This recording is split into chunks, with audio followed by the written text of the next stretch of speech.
Presidente, por supuesto que respaldamos esta iniciativa, esta reforma constitucional desde la Cámara de Diputados. Es correcto pelear por el México ideal, es correcto pelear por un anhelo, que los niños disfruten esa etapa tan maravillosa de la vida, que puedan jugar, que puedan aprender, etcétera, que no tengan que tener el peso de la economía familiar en sus espaldas. Ese es el México por el que aspiramos y es correcto pelearlo, y yo no me opongo a que esté en nuestra Carta Magna, no me opongo que vote a favor de ella.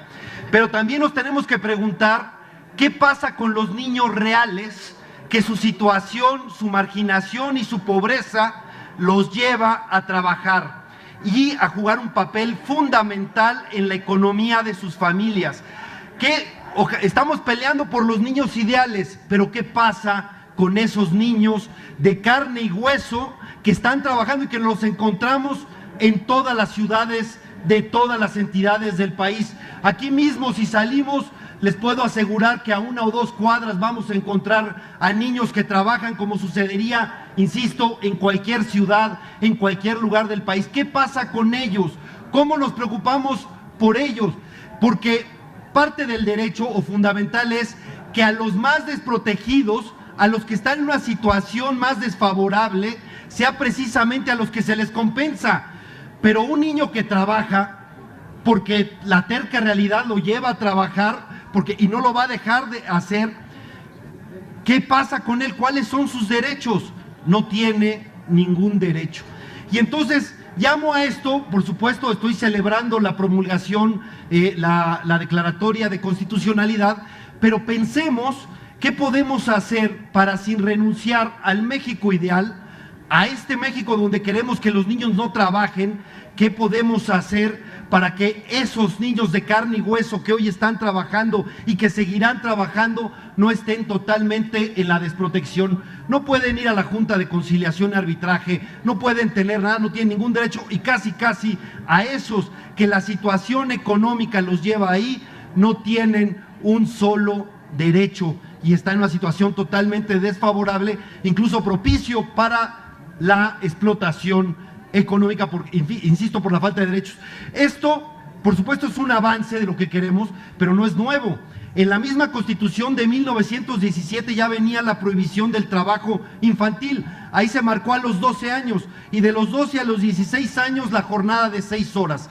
Cambió en 1962 a 14 años, y ahora lo estamos reformando a 15 años, ¿no? Y a los 16 con una jornada de 6 horas. Eso es, pero desde 1917 hasta acá nos hemos propuesto como nación acabar con el trabajo infantil, y sin embargo nuestra situación económica, la situación económica del país, lleva a muchos a hacerlos. ¿Y qué pasa con ellos?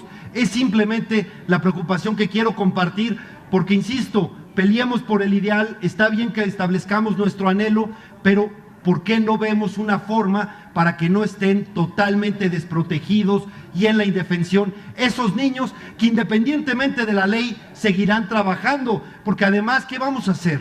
¿Meter a la cárcel a sus papás porque están ahí? Eso sería tanto como criminalizar la pobreza en muchos casos. No podemos hacer eso, no tenemos tampoco la capacidad de poner a todos los niños que trabajan en una situación en el DIF o en una situación de orfanatos o alguna situación de beneficencia. ¿Qué pasa con ellos? ¿Cómo lo hacemos para que no estén totalmente sin ningún tipo de defensa? Y que no vayamos a dormirnos simplemente tranquilos, en paz, porque ya modificamos la ley, pensando que al modificar la ley ya cambiamos la realidad. Había un debate muy importante en el siglo XIX entre socialistas y liberales. Los liberales decían, es que la igualdad de oportunidades fundamental, la igualdad, un principio fundamental para toda izquierda, pero decía los socialistas, sí, pero esa igualdad de oportunidades es solamente teórica, conceptual, solamente está en la teoría, pero en la realidad las condiciones sociales hacen que no todos tengan igualdad de derechos, más bien, o que haya unos más iguales que otros, como decía Orwell, de una manera estructural. Pensemos eso, cómo hacemos que los niños efectivamente, incluso aquellos que están en esa situación y que van a tener que hacerlo por su situación, no estén en la completa indefensión, porque por hacerles un bien, a lo mejor los desprotegimos a todos. ¿Cómo podemos cuidar esa parte que me parece que creo que podemos coincidir? Y simplemente decir, para terminar, que efectivamente hay de reformas constitucionales a reformas constitucionales. El diputado Ricardo Monreal recordaba muy bien que estas han salido por unanimidad, pero es distintas a las que tienen que ver con la reforma energética 25, 27, 28. Vamos a buscar modificarlas precisamente porque la Constitución da esa posibilidad con el artículo 35 y porque se hizo una ley secundaria que sí responde a la Constitución. Vamos a ver que las siguientes reformas, por sobre todo en la de telecomunicaciones, también se responda a la Constitución y eso también será una forma de defenderla. No solo haciendo que pase a ser realidad lo que está en la letra de la Constitución, sino que las leyes secundarias sean consecuentes con esta. Y nosotros lo que le podemos decir es que no vamos a abdicar, nosotros no vamos a abdicar en eso, en la defensa de la Constitución y en llevarle derechos a todos los mexicanos. Es cuanto, presidente.